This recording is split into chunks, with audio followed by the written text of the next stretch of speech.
Play clock at 5. Pass is intercepted at the goal line by Malcolm Butler. Unreal. Malcolm Butler, who almost made the phenomenal play that wound up in Percy's arms. There are flags on the field for celebration. Amazing. Butler, a rookie free agent out of West Alabama.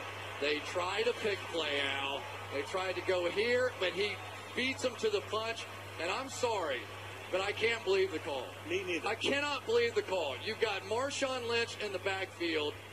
You've got a guy that's been borderline unstoppable in this part of the field. I can't believe the call. And there is Brady.